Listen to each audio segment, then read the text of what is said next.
Hello, welcome to Practically Magick. I am one of your hosts, Courtney Pearl, and this is Jamie Osborne with Rising Moon Minerals. Yeah. And that's what lovely shop we are in today. This is our, I think, 12th episode of the season. Can you believe that? Yes, I can. We've been here doing this every week for you. All right. So we have a lot of cool things to talk about today. I'm excited. Let's pull a card. You should go check out our new photos. We just had a photo shoot. Carolina Burton Photography did that for us right here in the shop and around the shop. And I think they turned out really good. What did you think? Yeah, I think they turned out great. Made us look glamorous. Made us look like we belong in the entertainment industry. Yes. Yeah, I'm The not stars. the type of person who likes to have my photo taken. She made it beautiful. She made it painless. Yeah. And I'm happy with the results. So Do you know what I love about her pictures, though? She's done a couple pictures for like family photos and things. I think she likes doing branding like that.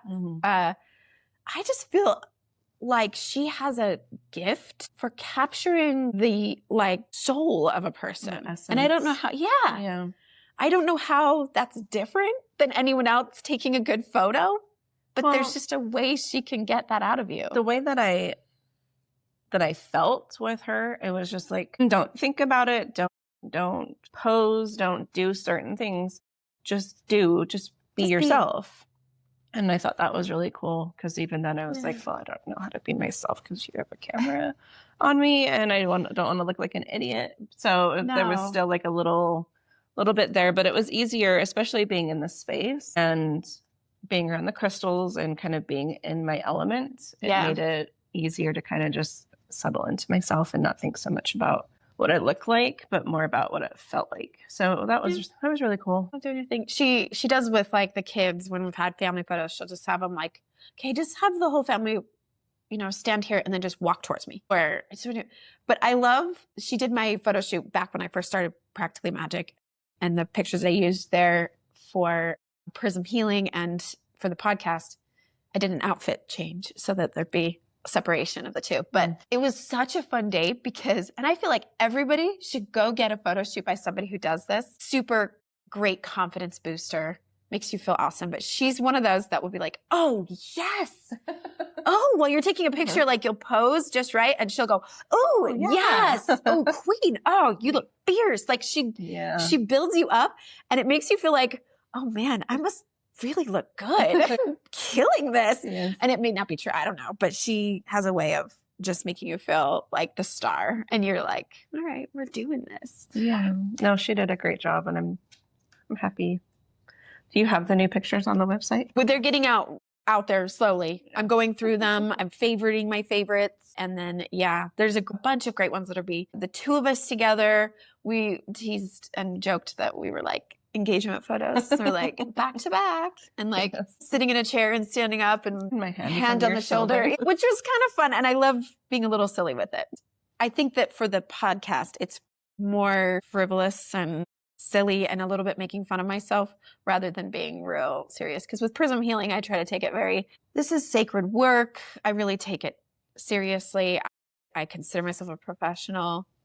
Podcasting, it's a little bit more in the entertainment industry. So you're just like, here's me and my witchy self. All right. Are you ready for our card today?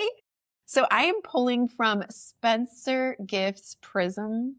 It does not have a guidebook, but it does have really cool like holographic cards. And what I love about this, because it's October, it's witchy season, it's Halloween season, each card, all of the major arcana, all of the minor arcana, all the cards, each card has its own kind of mythic creature to go with it. It's fun for this time of year. I often bring this deck out for if I'm hired to do card readings at events. This one is like more fun. So our card today is Frankenstein. Perfect. I'm going to show the card on the video so you can see. And it's very prismy and holographic. Oh, yeah. That's what I love about it. But it's the 9 of Pentacles, which is interesting because I think of this as the story of Frankenstein's monster, which is that he's dead. There's all this work and science and electricity being pumped into this dead corpse to bring it to life. I think the Nine of Pentacles is that I'm about to achieve something that I've been working really hard on, and I've gone through a whole journey to get. And I might even be at the point where I've like lost hope, where I'm like, this is not working. I don't think this is going to happen. And then it's just that one ingredient or one step left to achieve it, like to grasp it, to have it come to life. Do you feel like anything like that has been happening for you? Oh my gosh, yes. How does that feel to you? It feels like how I've been feeling lately. Being a small business owner, I don't even know how to describe it. It's almost like trying to describe labor and delivery. You know what I mean? Yes. Like 100%. it's so, I have so much love and so much passion and so much desire for this business to grow and to provide for me. But right now it's not quite there, right? Like it's, Yeah. and when you say I'm at the end of the journey, I know I'm not at the end of the journey. We're only like a year and a half in to this shop being here and This building cycle journey, not necessarily the whole journey, right. but So the cycle. I feel like it is kind of the end of that cycle. I've been flirting with the idea of looking at a new location and growing it from just a crystal shop to being a place where we can offer other healing modalities and events, things like that. And that's still there. That's still part of my dream. And it always actually has been. It's just that a lot of times you take your dream and you break it into doable pieces, right? Yeah. So what was doable and what I had available to me is what's come to fruition here, the crystal shop. And, you know, I get the question a lot. Do you do events? Do you do card readings? Do you do healing sessions? Do you provide any of the other things that come along with the crystals? And I'm like, I want to. Believe me, I really want to. So I feel that way. And then there are times that I'm like, this just isn't working. It's just not working. I'm not making a paycheck. I can't even cover my bills. Maybe it's just time to just let it go. Yeah. I think you're not alone there, especially small business owners. We're part of like a local networking group. And I think the best part about our group is that it's so not like a typical networking group. Mm-hmm. We come together, I think, because it's not just networking. A lot of us show up every week and it's the same people. Mm. So we're not necessarily going to stand up and pitch our business every week to people who already know who we are and what we do. But what keeps us coming back and why we go is because everybody's kind of in the same boat. They're all thinking and feeling that same way. And we get through these. I have absolutely cried in our networking group. Like I've gone there just being like, it's not working.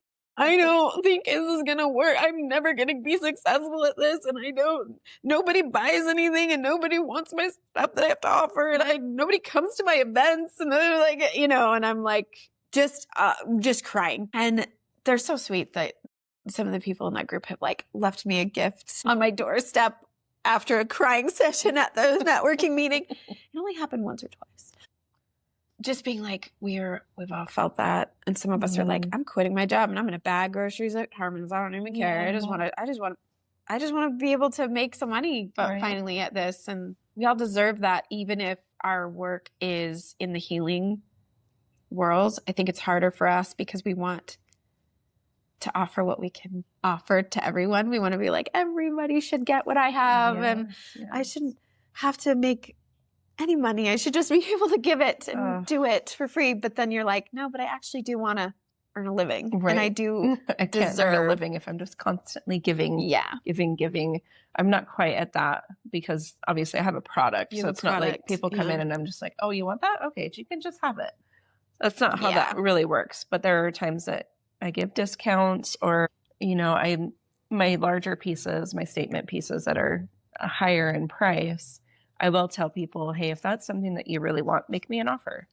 Yeah. And a lot of times we'll come to a deal and I never really come to a deal where it's like I'm losing or that they're way overpaying, anything like that. It's more of like what works for both of us. So a lot of times it works out. So I'm not quite there where you are, but I see where you're coming from. Yeah. I know that feeling. You have to justify that everything, at the Institute of Healing Arts where I was certified, they were like doing business ethics training with us too. And, how to be ethical in your business. And they were like, listen, you need to write a resume for yourself. like as if you're hiring yourself for the business that you're about to do. And then say, this is everything that I'm qualified. Like I have life experience. I have, all of the training that I've been through, all of my own healing journey, like where I've come out of a dark place and how I did that. And just when you start piling up all of the things, you're like, I am so qualified for this. Right. And I am so much a professional. I've heard people accuse a just starting out person like me who has a business and I'm the only employee. I'm doing it myself. And they're like, not as professional, or there have been certain comments made. And I'm like, I feel that I am just as much a professional as the real estate agent, as the insurance broker, as the, anybody else who's at this networking group, this plumber, this electrician, all of these professionals doing their job and having their business. I don't think of myself as any less of a professional than any of them. Yeah, and you should, because I know what the work I've put in to be here and the studying that I've done. I would equate it to a master's degree in all of the books I've read and the essays that I've written and the work that I've done, my thesis on healing, the importance of healing. the money that you've put into it. Oh right? yeah. The investment into the financial investment that you've done. So yeah, I'm not on that level where I feel like I have any sort of degree, but learning to listen to myself, my intuition, and step into the role of being a guide. I feel very strongly about being a guide. Yeah. Right? Like I've had a hard time for a while trying to figure out what I call myself. I am obviously a crystal shop owner. Yeah. I'm a small business owner. But what role do I actually play within that structure? Because that's the outer shell, right? So when you step into my space, who am I? Yes, I'm the owner. Yes, I'm the one that brings all the crystals in. I'm the one that pays the bills. I'm all those things. But when it comes to the relationship I have with the crystals and how I'm able to connect people to the crystals, then I feel like the word guide is very powerful and it's what fits me. I didn't go through any specific training. I've taken some classes. You have a knack for remembering the details of. Right. And that's where I stepped. So many. I feel like I stepped into my power. Was a lot of times people come in and they're like, oh, well, what's this? Oh, well, what's that? And they can read the cards that I have in here. But a lot of times people want to hear it. They want to talk to people about it. They want to understand. It's one thing to read a card, but it's another thing to actually hear it from someone who feels it. Right. So being able to just say, like, I feel like I'm a conduit sometimes where the messages come through me to the people that need to hear it. And sometimes that sounds quote unquote crazy, right? And you get that a lot. This might sound crazy, but I feel like this crystal is what you need. Don't feed them with that perspective right from the start. They can think it's crazy if they want, but but I don't need to give that. I don't need to put that energy out there. So it's more of, this is the message that I'm receiving, and how you want to receive it and how you want to perceive it is going to be up to you. It's my job as the guide to deliver the message. Yes. Right?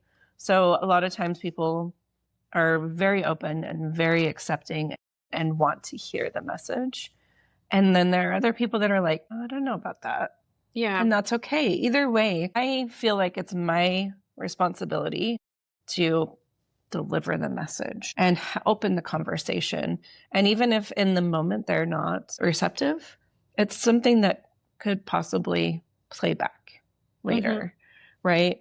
Sometimes those messages come back up in other conversations with other people or during your meditation, or I can't tell you how many times I've had conversations like this with other people that those messages come back and I'm like, oh my gosh, so that message came to me. I wasn't ready in that moment to receive and process that, but here it is coming back to me again. And sometimes it's comes back and it comes back until I'm actually ready. Yeah. The universe has a way of doing that, especially for tarot readers. You'll find that tarot readers will get to a point where I'm trying to think of who it was that was doing this, but we were kind of at a gathering and someone was like, hey, do you want me to read your cards for you? And they were like, no, because I already know what's going to come up.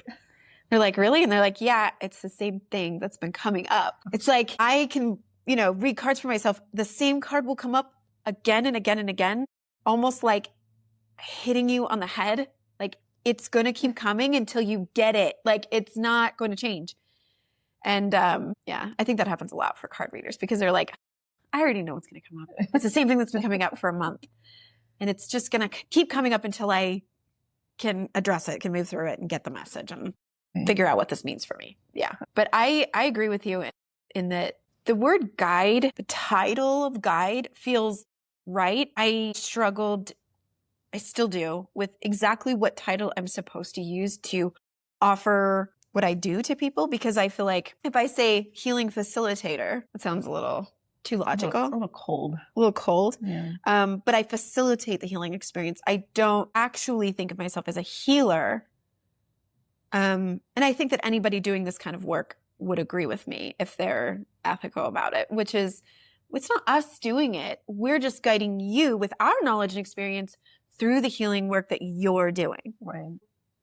When I would do an emotional process session with someone's inner child, they would be like, oh my gosh, you're amazing. Thank you so much for this session. And I go, it's not me. Thank your inner child for showing up for you today. It was your 7-year-old self that really did this work today. And you can thank her for that. And sometimes during a guided session, I will say, I feel like intuition is telling me that your child feels this or needs to say this to you. And then I will say, does that resonate with you? Or does that feel like that fits? If they feel a little bit stuck or they feel like they're just not quite getting there, sometimes my intuition helps get us there. But for the most part, I will only do that if they're stuck. I won't offer anything up. And I think sometimes healers, when they first start out with this work, they want to prove themselves so much that they'll try to, oh, I have a message for you. Yeah. This is what you need to know. And I'm guilty of that. In the beginning, it was like, how do I show up? How do I prove? And prove that I know what I'm doing and that I have these intuitive gifts if I don't say what comes through.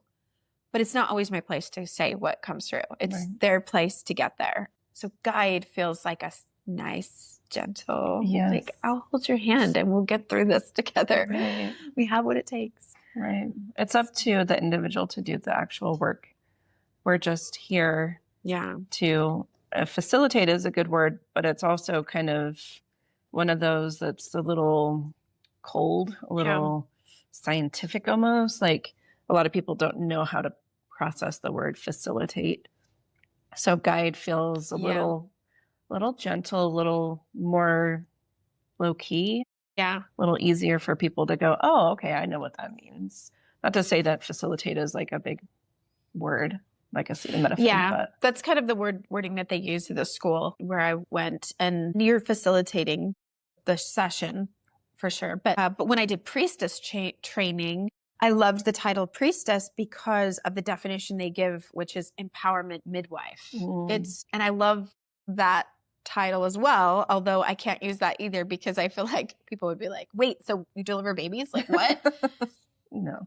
And that's hard to, I don't know, market yourself or brand yourself. So, but I love the idea of if I say I'm a priestess, that means that I am of service. And that I loved. I loved the idea of the ancient, how I viewed the ancient priestesses of Avalon who would have been the ones going and maybe they did midwifery, maybe they did medicine, maybe they did healing, maybe they did magic, but they did it in service of others and source. So actually, that's a great segue because we're going to talk about the crown chakra.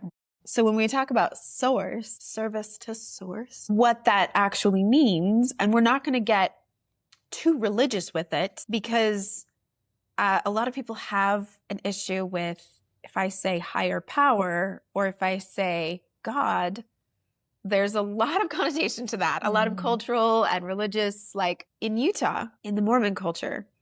When you say Heavenly Father, that is a thing. Doesn't that just have like a feeling about it? Because it's culturally not really appropriate to use the word God. I learned early on in my youth, which was they don't say God in that religion. Yes. They say Heavenly Father. Yes. But you're also not allowed to say, oh my God. No. That's inappropriate. Yeah.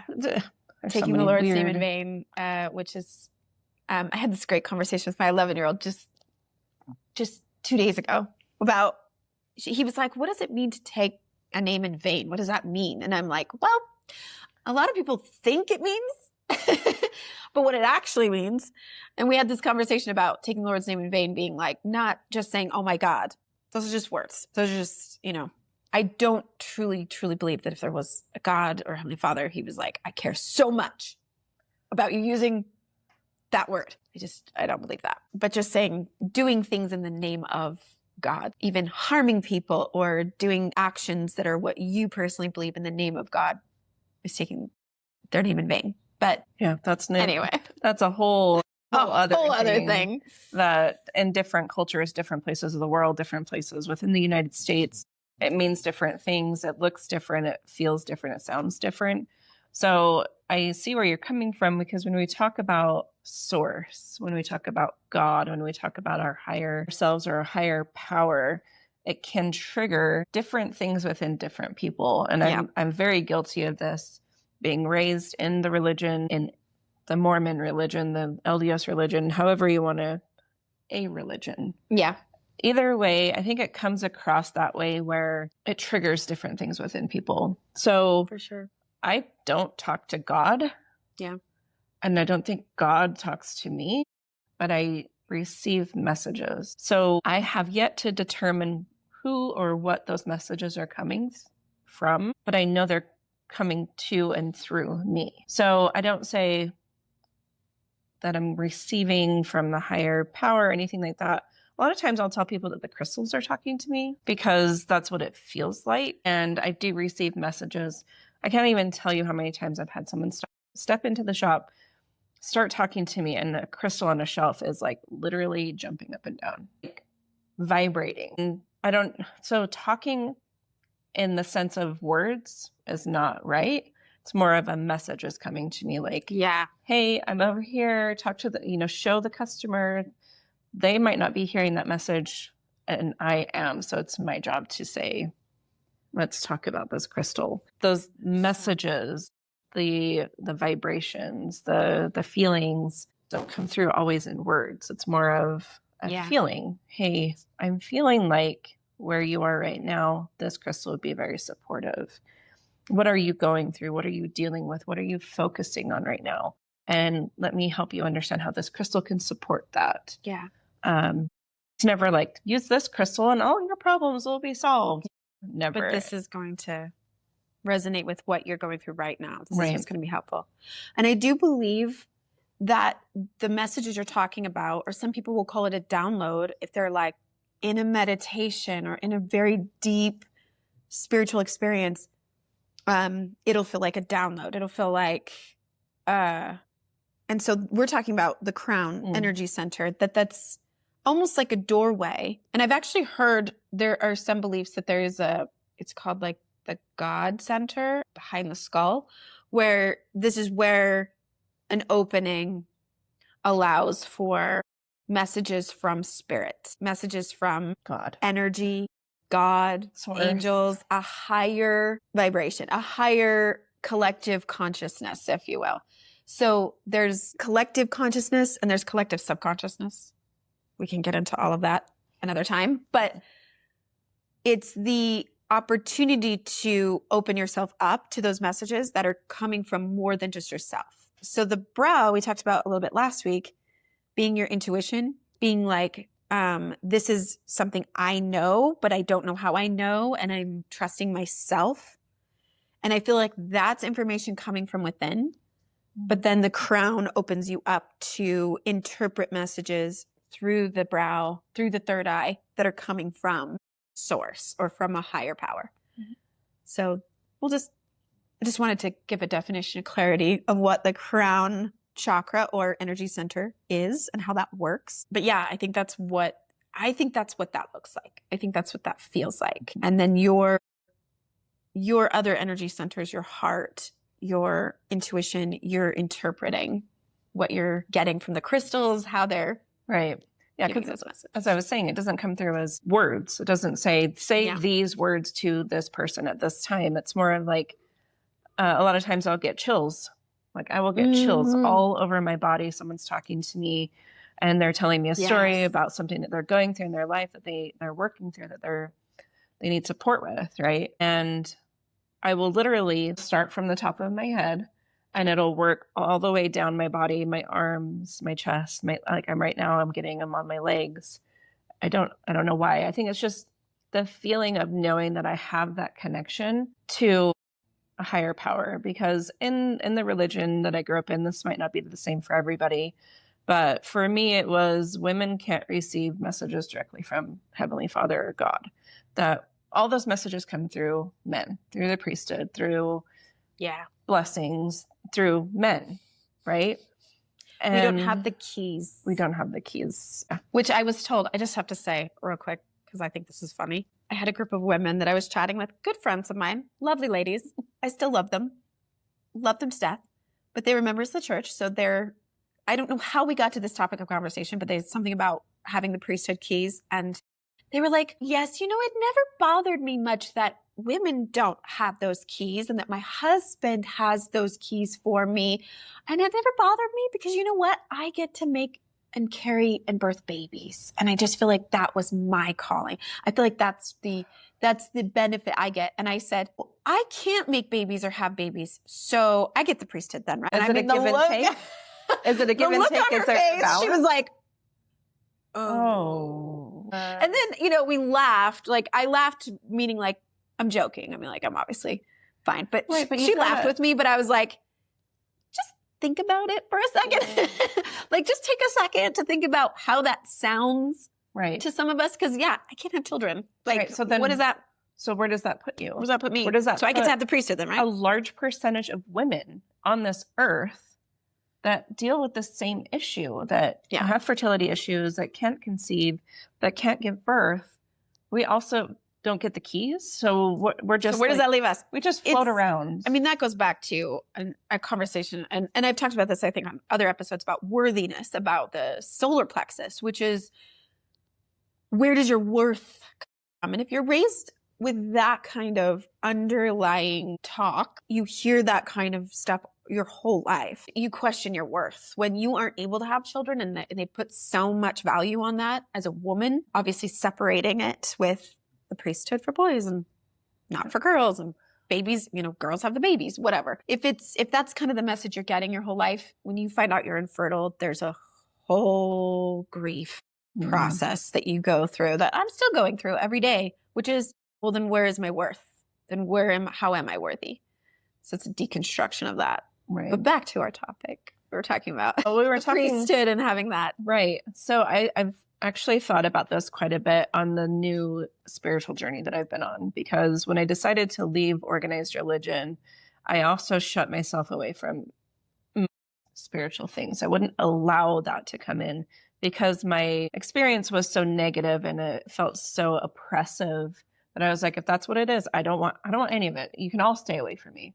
And then I had an unlocking with the crystals. The crystals unlocked a part of me that made me realize I am a spiritual being, that I can have my own path and I can open myself to that option. But I think about my experiences within the organized religion and the things that they would do, the rituals that they had, and the laying on of hands. I think about this a lot because they anoint your crown with oil, and then a group of men stand around you and they all put their hands on your head. Yeah. And sometimes I see that as they're feeding information into you. A lot of times I see it as they're blocking the information from coming into your crown. Or it has to go through me. Right. In order for you to receive it. It goes through them, through their hands into you. Yeah. So they're filtering the information. Right. They're only allowing you to receive what they want. Because I always felt like that was the message, was the power of God and the messages from God are all going to go through these powerful men who are above you in authority in every way, and that you will only be bestowed or blessed with it once it has gone through the right channels. And I think that was probably my biggest issue with the organized religion in general, was like, no, what if we all have a direct link to that higher power? Right. What if it's not like that at all? And it's not gendered. Like men can only have this and women can only have that. What if it's just every individual human being has the power to receive those messages for themselves, and that it's not going to be a message of harm to others? It's not going to be a message of, because that doesn't resonate. That doesn't resonate at the frequency of what would be God or the higher power. Right. Right. So these are conversations that I've opened up with other people that have been on a similar journey of being raised in the church and learning these things and then having a self-awakening or awareness. For me, it was I disconnected from the religion and spirituality for a lot of years. And it wasn't like I would talk bad about anything, or it was more of just like I was living in fear. I was living in fear of having that oppressive feeling again. But what I didn't realize was I was actually oppressing myself and not allowing those messages to come through. So eventually in a crystal shop, holding a crystal, it forced me. It was like, you're here, let me give you this little message. And it was like, oh, wait. So then when we were talking about the information that I'm able to maintain and understand and process, and then also give to others when it comes to the crystals, that's where I was like, oh, I think this is where I'm supposed to be. And then leaning into that instead of pulling away and living in fear of, well, I'm not good enough. Yeah. Why me? No, someone else can do this, right? I'm not meant to do this. It was more of like, I'm going to lean into it. And there were times that I would reach out to others and be like, hey, I think I have a gift, and wait for them to solidify that for me. Oh, I don't. And most of the time I was like, really? Do you have a penis? Because if you don't, then I don't think you have a gift. You know what I mean? Like it was kind of that all around. Oh, message. It's still very much a barrier, right? I would say. So letting go of what other people thought and what other people perceived of me, and just leaning into my gift. And it is a gift, and it doesn't make me special. It doesn't make me anything other than who I am. And then being able to share that with other people. So I think in this world, in this healing world, that we have to be able to do that. As you're talking, I'm just like getting the chill. I'm getting so excited. I don't know what it is, but this is like amping me up, because what you're talking about is empowerment in your spirituality. I feel like, and it's not, I have yet to come across an organized religion that empowers people. I have not been out there looking for one. So if you know of one, please comment. Please reach out to say, hey, check this out. I'd love to check it out. But when it's organized in such a way that there is always someone who is at the top, it feels like it takes the power away. And I feel like there are organized spiritual groups that have managed to not do that, where it's like, okay, we're going to have this one person or this group of people that bestow knowledge and wisdom on you, and you can access God through them. But just empowering your spirituality to look like whatever that looks like for you. Mm-hmm. And if you can show up in a group where you're sharing that with others and you're like, this is how I do it. This is how I see it. And everyone goes, yay for you. Okay, good. Yeah. We like, that's great. And it can look different for everyone, and that's okay. I don't think there's a one size fits all with spirituality. Mm-hmm. Some people may not be into crystals, and that's okay too. I have to say, when I'm doing emotional processing sessions, we were taught and trained to have a higher power come in. And I think a lot about how, the AA program it's not religious, and you don't have to be religious to be part of it, but they do incorporate a higher power in that giving your stuff over to a higher power to take some of that burden off of you. I think that's a really powerful image. Because even if you're higher power, and you talk about the crystals coming from the earth itself, these minerals that are mined out of the earth itself, I think the earth, whether you call it Mother Earth or Gaia or whatever you want to call it, is a great higher power to think of. And you don't have to be necessarily, you can be agnostic, you can be, whatever belief you've assigned yourself, whatever. But it's like acknowledging that the very earth under our feet takes our sweat, our tears, our snot, our crap, like, and nourishes the soil, fertilizes the soil to create something out of it. Flowers and trees and food. And like, I mean, just think of that. That's kind of incredible. It is. When you think about it's very incredible. It's not something that just happens. It's not. That's just science. I mean, I'm not even talking about spirituality. That's just science. Things die and then that gets broken down and decomposed into the earth. And then the earth creates something out of that feeds us and births new life. Right. All of that. Yeah. And it creates these minerals, these crystals, these rocks, these stones, however you want to refer to them. And they all have an energy. Everything that comes from the earth, everything. I don't care if it's a plant, an animal, a crystal, a rock, dirt. It has energy. Yeah. It has a vibration. It has a frequency. And whether you want to harness that for yourself or not, that's totally up to you. Just vibe with it. Right. I mean, even just to have a relationship with it. Not even that you have to be, because I think relationship with land is so important and how we do that. Not even to be like, I'm going to buy this crystal so I can own it, which is kind of a colonization mentality if you think about it. But just to say, I want a relationship with this crystal. I want it and me to vibe together. Right. I want to give it a home to come home to. Yes. I love looking at it like that too, is I'm not selling the crystals, I'm rehoming them. And when you talk about buying a crystal to own it, I don't feel like I own any of my crystals, even the ones that I have at home that are mine, that I resonate with, that I vibe with, that I use in my own spiritual journey. There are times that pieces that I've had in my collection, I have re-gifted to people because I received the message that it's done the work that it needs to do for me.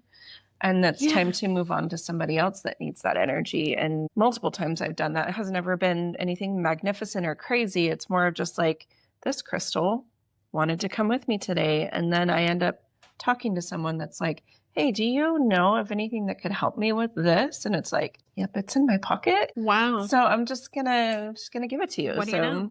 And somebody maybe guided me by somebody. I mean, the thing. Guided me to put that in my pocket today for you, potentially, right? Yeah, so when I do healing sessions, I'll say, bring in your higher power to take on the things we've released in the session. And I have had some sessions where I will say, who or what do you want to bring in? So it's totally personal. It's not religious. It's just spiritual. What's your higher power for you? What you view? Because some people really do need to glean onto an archetype, like a heavenly father or Christ the Savior. Like they want that personage to be their higher power. And I think that's excellent. If it resonates for you and you feel like that's a loving force that comes in to be there with you and your inner child, it's perfect. But it's interesting because I have had sessions where they're like, oh my gosh, my Aunt Sally, my great Aunt Sally is here. And I'm like, okay, well, we love Aunt Sally. We do. And she can be there with you. If you would like her to be there, she absolutely can be there. But she cannot be your higher. She's Aunt Sally. Yeah, so she can't take your stuff for you. And we don't want her to have it. Right? You just pulled out.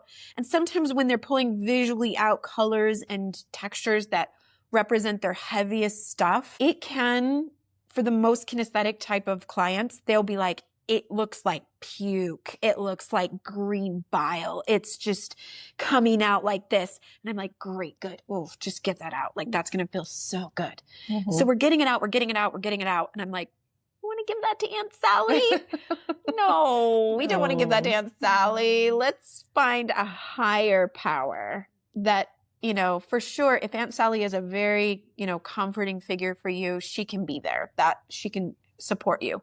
But we're looking for a higher power. So this is, again, where the crown chakra comes in, because it's going to be the higher power that can take on anything that you've got to give.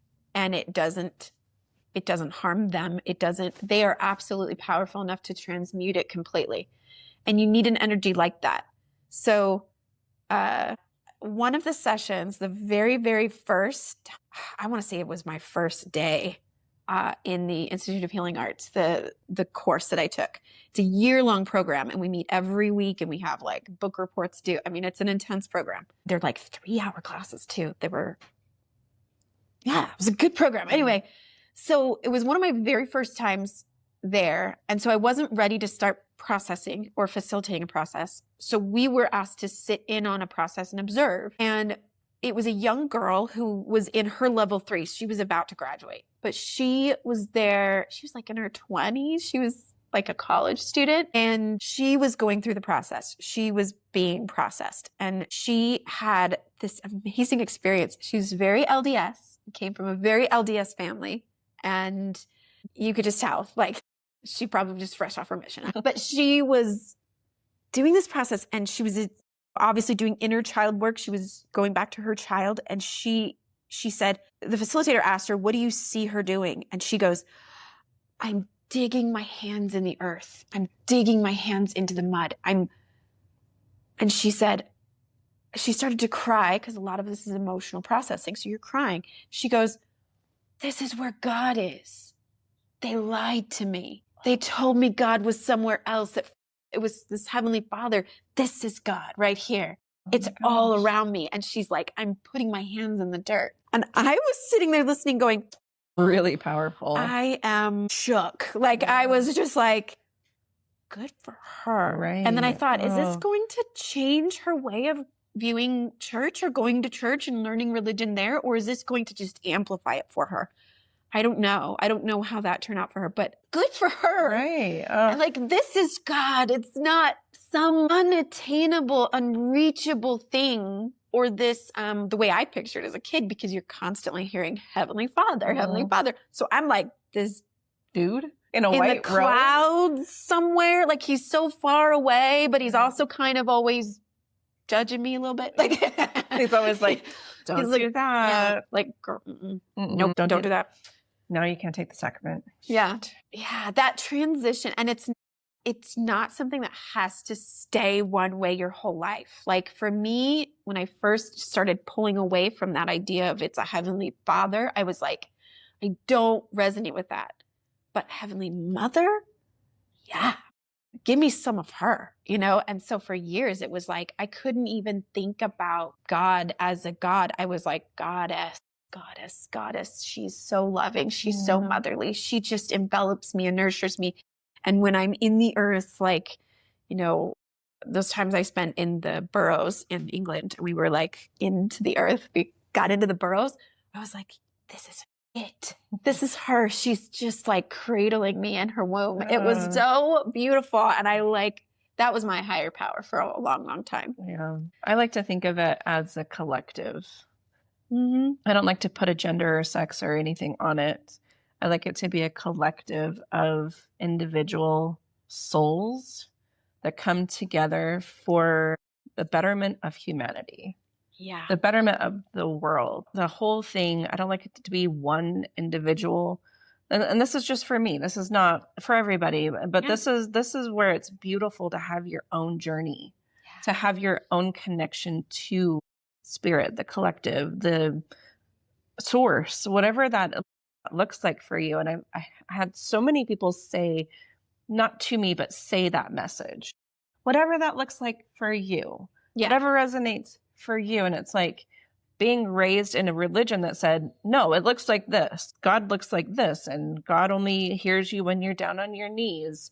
And God only listens when you're being selfless, or all the things where it was like black and white. So then to hear that message of whatever that looks like to you. What does that look like to you? Yeah. And then trying to figure that out. And I mean, isn't that great? It's amazing. Allowing myself to do that finally in my 40s, right? After raising my children, after all of this life experience, and going, man, I wish I had allowed myself to do this sooner, but not getting caught up in that mindset of, I wish I could have.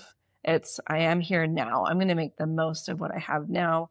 And I want to share my experience, my message, the message coming through me the crystals that I'm able to source and make available to whoever it is that wants to connect with me, that's where I am now. And that's where I want to focus my energy and my gift. So when we're talking about the crown chakra and we're trying to open that, a lot of my healing sessions, they'll go through my chakras and they're always like, wow, your crown is like wide open.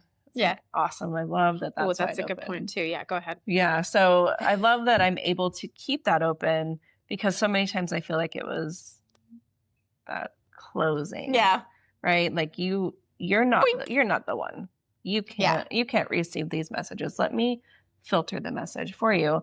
So a lot of times I love that my crown is open, but my third eye gets blocked a lot. Mm-hmm. So I think receiving the messages is okay. And I can accept that. But trusting that I can portray and give people that message without adding my own. But even then, when I'm adding my own thing, that's why I'm here. That's why the messages are coming through me, right? Yes. So then unblocking that crown or the third eye and being able to filter that through my throat. And it just kind of like goes all the way down through the centers of your energy centers. So my crown and my root have always been like very solid.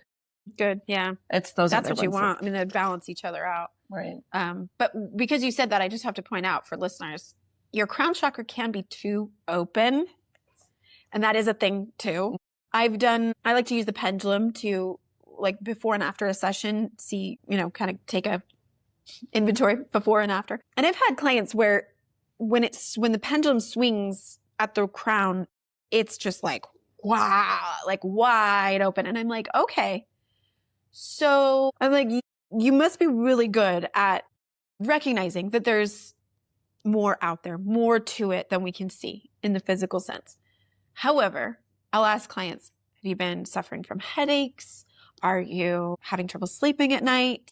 Like your brain won't shut off, certain things like that it can affect you in a negative way to be too open, or even like social anxiety, to be able to go out into social settings or crowds and be like wide open. All the energy is just going to come flying in willy-nilly, no filter at all.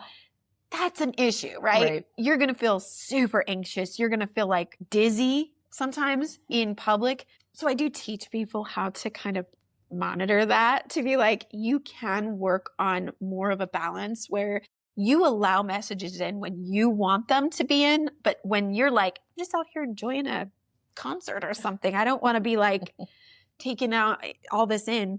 You can intentionally close that door or say, I'm going to sleep now. I don't want all the messages from all spirits all over everywhere. Because I've had, just like incidences where I was woken up in the middle of the night feeling like someone was talking to me. They're just talking to me. And I'm like, excuse me, whoever you are, I am sleeping. And when I say talking to me, I don't mean I can hear it. It's not an audience, clairaudient type of gift. I don't know how else to describe it. It just feels like an energy. I don't know how to, it's just like someone that's not me is bombarding me with messages. And I tell a funny story where one time I had Winston Churchill say, it's my birthday. Again, you can act like that's just absolutely crazy. And like, why would Winston Churchill be talking about? I don't know. I just very clearly felt like Winston Churchill woke me up and said, it's my birthday. So much so that I had to research it. I'm like, when is Winston Churchill's birthday? Turned out it was not his birthday that day. But when I looked it up, it was his death day. Oh. And I was like, maybe he's talking about his birthday into the next realm. Yeah. So I'm just like, happy birthday, but please leave me alone while I'm sleeping. Boundaries is all I'm saying. Okay. Boundaries with your crown chakra is a good idea. But I wanted to point out, before we get to our crystals, this is the last thing, I wanted to just point out that when we talk about source, when we use that word source, in quantum physics, there is a source of all energy in the universe, whether you want to call that the Big Bang or you call it like however that works out. But we do know that for energy, if all things in the universe are energy, atoms and particles that are resonating and vibrating and bumping up against each other at different frequencies. If we know that for a fact, then there must have been a source that created the ripple of energy that came from that source.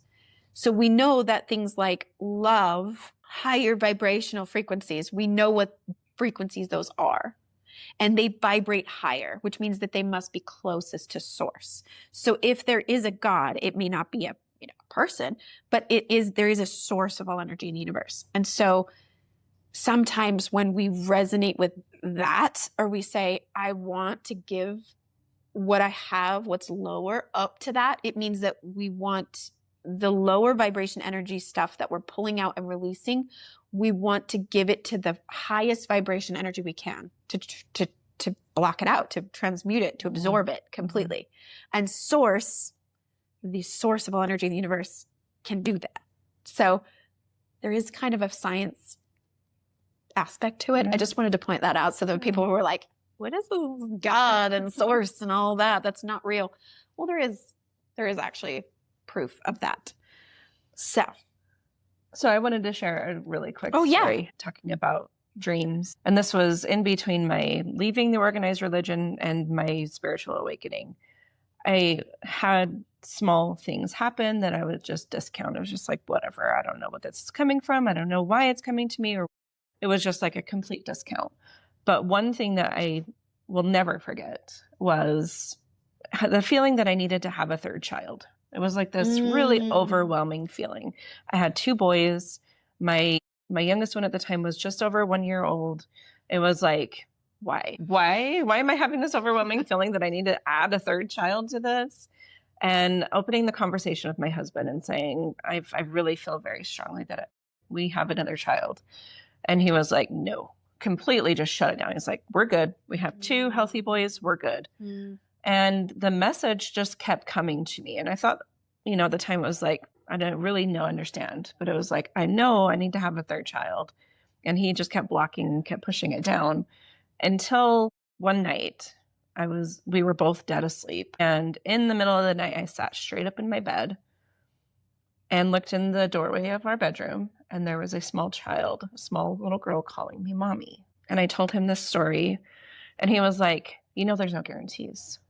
So that kind of like opened the door for him a little bit. And he was like, well, we can talk about it. But I had an IUD. So there was like nothing, steps had to be taken in order for that to even be something we could do.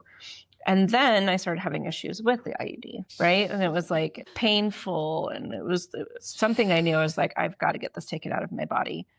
And I remember looking to him and saying, it's up to you. I'm having my birth control removed. So until I can have another cycle, I want you to know that the responsibility now falls on you. And he was like, okay, well, and it could have the doctor said it could have even happened when I still had the IUD. I was immediately pregnant. And the universe has ways.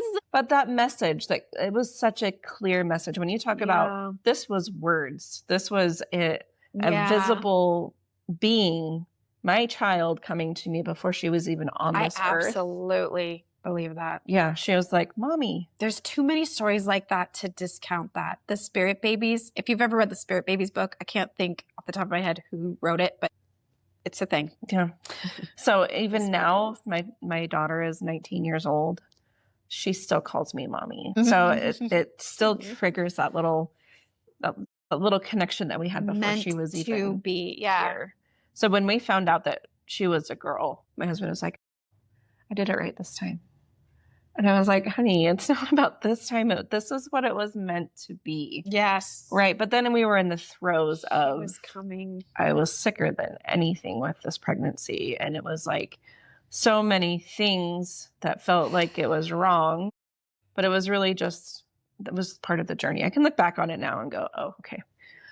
Thank you. But it was a lot to learn, and it was a lot to understand and process. And much like having a business. Right. Bringing her into this world was not the easiest thing that I've ever done, but it's definitely what it was supposed to be. And I can't imagine our family without her. So those messages that come through, and little did I know at that time how available I was to receive that message. Yeah.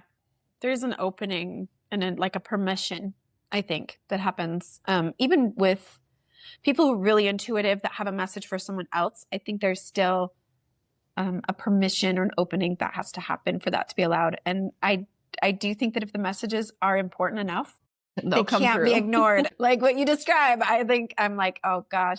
It's like the message is you need to slow down, you need to rest, and you ignore it. You keep chugging through, like burning the midnight oil. You're asking to get sick. Like it's kind of a one way or another, your body, the universe, however you want to see the energy coming at you, it's going to go. You got to listen to me. I'm going to like force you. I just keep feeling like we're going to talk about amethyst.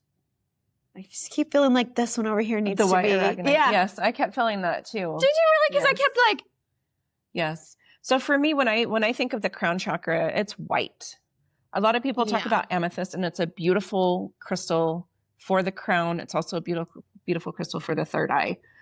But when I personally think of my crown, it's white. White. Yeah, white and purple are the colors that are often associated with crown. Right. Originally, we have the amethyst on the table. We have the description card, which is amethyst is known as the peace stone, activates spiritual awareness, relieves stress and strain, soothes irritability, balances mood swings, dispels anger, fear, and anxiety, alleviates sadness, and dissolves negativity.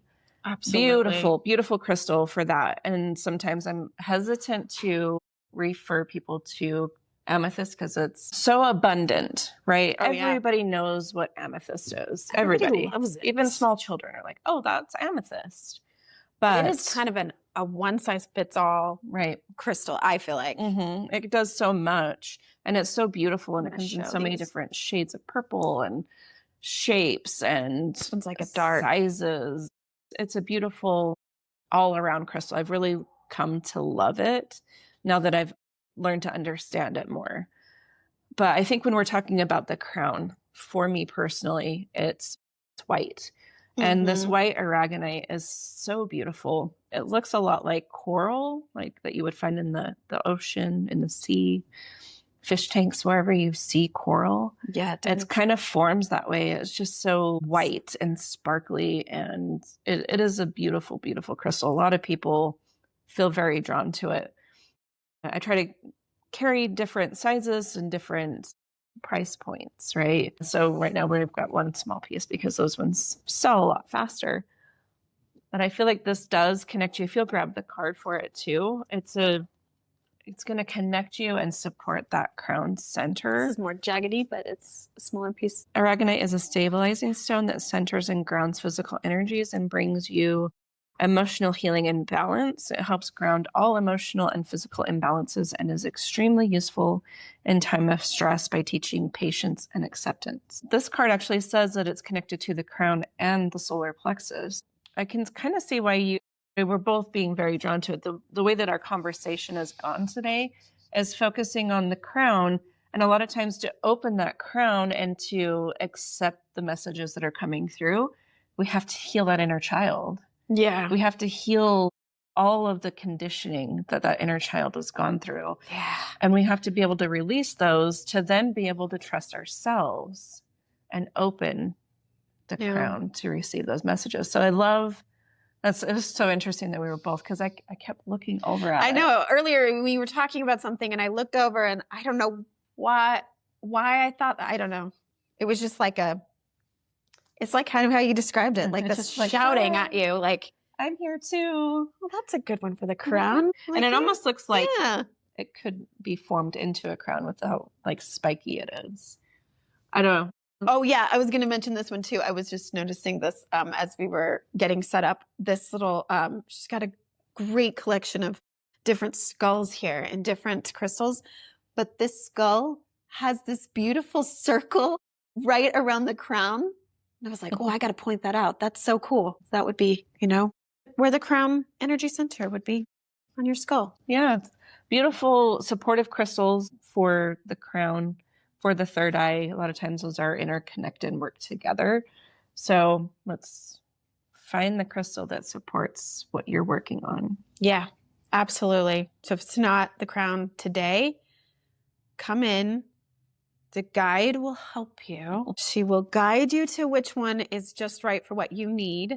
And part of that is also trusting your own intuition and coming here and what is drawing you in. Because when I've spent time here in the shop, I'll see customers come in and I'll watch to see where do they gravitate. What are they looking for? And sometimes they just need that I see you're being drawn to. Yeah. You keep going back to. It's not, hey, you need to buy that piece because it's meant for you. It's more of just like they almost need that validation of they start to second guess themselves and going, I don't know why I keep going back to this piece. But they don't really say it, right? Mm-hmm. For us to be able to say, I see you're being very drawn to this piece. Can we talk about it? And it opens the conversation. And really all it does is really solidify what they're feeling and helps them. Yeah. Not necessarily like make the purchase, but understand what they're feeling. Absolutely. It's good work. Good work. So come and visit Rising Moon Minerals over here at the Mountain View Village, right in front of the Cinemark, right? Yes, entrance to the Cinemark, yes. Oh, there's the bus. Oh, there's my bus. I missed it. Oh, well. Not that I've ever seen a bus come through here. That's interesting. I know that's. Okay. I missed my bus, guys. That was my bus. Anyway, Rising Moon Minerals, come and check it out. You want to be in the space and come and see and feel it. Or you can go online and you can scroll around, see what's calling to you. Rising Moon Minerals. RisingMoonMinerals.com. Free shipping for purchases of $100 or more. If you have questions, feel free to send me an email, a message. I'm on Instagram. I'm on TikTok. I'm on Facebook. I'm everywhere. You should be able to find me. Rising Moon Minerals. Yeah, and I am Prism Healing. So go find Prism at Prism_healing on Instagram. Please give me a follow and also share that Instagram handle with as many people as you can. I'm trying to get to 1,000 followers because Instagram just changed to where you have to have 1,000 followers to do lives. I know. I wasn't really, concerned about it or thinking about growing followers or anything, but then I'm like, I loved doing lives for people like card readings and stuff. Sometimes I do movement and meditation throughout the winter indoors live on Instagram for people to follow along. So now I'm really bummed. So I'm like, please go follow my Instagram so I can get to 1,000 followers. You can follow our podcast as well on Instagram at Practically Magick, and practically-magick.com is the website. We have fun October events that are still happening. So if you're local, you'll want to check that out because we're going to be doing some events. Witches Night Out together, Rainbow Magic Paint Night, using color magic to make beautiful creations and spells. We're going to do intention jars, right? Intention bottles for the for Witches Night Out. So there's going to be spells, tarot, food, drinks, witches, everybody dressed up. And if you're really into the Gardner Village Witches Night Out kind of deal, it's right next to the tracks. So it's actually a perfect pre-gaming fun activity to do before you hit the tracks and go to Gardner Village. So, it's great for a Witches Night Out all around. Get your witch night out on. We'd like to thank our sponsors, Sunshine Community and Ride the Wave Media, who's not a sponsor, but produces the pod. And we have to give a shout out to them because they're amazing. They do all of the background work and promotion for us, editing, producing, all that great stuff. And the team there is excellent. So if you're thinking about starting a podcast, you'll definitely want to get in on a network like Ride the Wave Media. And that's all we have for today. So see you next time, witches and wizards. Go make magic.